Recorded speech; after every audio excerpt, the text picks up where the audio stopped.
పూర్తి స్థాయిలో ఉంటుంది. కొన్ని కొన్ని పరిస్థితులు ఏ పద్ధతిలో అనుకూలం అవుతాయి అనేటువంటిది ఒకటే మనం చూస్తాం.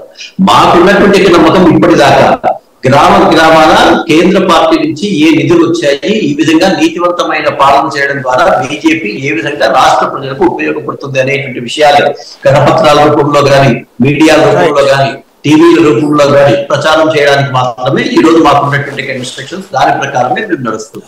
రైట్. ఇక్కడ లక్ష్మణ్ గారు ఓ ప్రధానమైనటువంటి రెండో అంశం, ఇది అలా ఉంచితే ఐఎన్డిఏ కూటమికి head Congress party.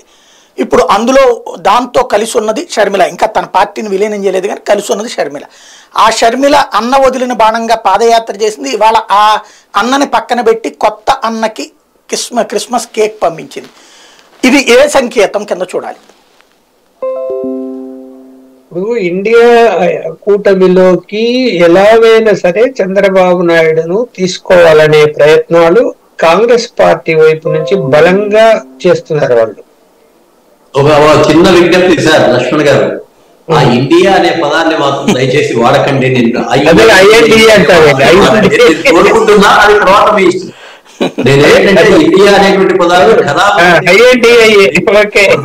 It is only my request అండి, ఇట్ ఈస్ నాట్ అది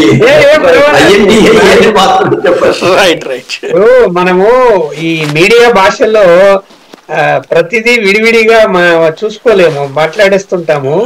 సరే, ఐఎన్డిఏ కూటమికి ఎలాగైనా చంద్రబాబు నాయుడు గారిని తీసుకెళ్లాలనే ప్రయత్నాలు లెఫ్ట్ పార్టీలు చేస్తున్నాయి, కాంగ్రెస్ పార్టీ చేస్తుంది.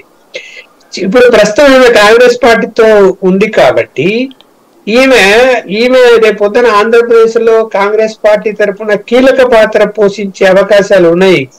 అందువలన ఈమె కూడా ఆయన్ను తీసుకునే ప్రయత్నం చేయవచ్చు. అందులో భాగంగానే ఆయనకు ఆ విధంగా పంపించి ఉండొచ్చు, క్రిస్మస్ శుభాకాంక్షలు, గిఫ్ట్లు పంపించి ఉండొచ్చు అని అనుకుంటున్నాను నేనైతే.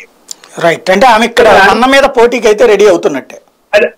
అదే చెప్పబోతున్నా, వినండి. అన్న మీద పోటీ అన్నది ఈమె ముఖ్యమంత్రి అభ్యర్థిగానో లేకపోతే ఈమె ఎక్కడన్నా పోటీ చేస్తుంది అనేటువంటి మాటలు అవన్నీ ఉత్తుత్తి మాటలే, అవేమి నిజాలు కాదు.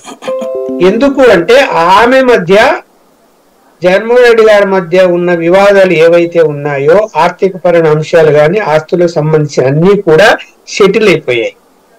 ఏవి వాళ్ళ మధ్య ఏమీ లేవు. ఇప్పుడు అసలు అన్నగారి మీద అంత కోపం, ముందున్నటువంటి కోపం ఇప్పుడు ఏమి లేదు ఆమెకు. కాకపోతే కాంగ్రెస్ పార్టీలో ఉన్నప్పుడు ఎలాగో అక్కడ కాంగ్రెస్ పార్టీ గెలిచేది లేదు, పెట్టేది లేదు, దానివల్ల ఈమె పోయి తిరిగినా కూడా ప్రయోజనం లేదు. అలాంటి అప్పుడు ఈమె తెలుగుదేశాన్ని తీసుకొచ్చే ప్రయత్నాల్లో వాళ్ళు చేస్తున్నప్పుడు తను కూడా ఏదో పాత్ర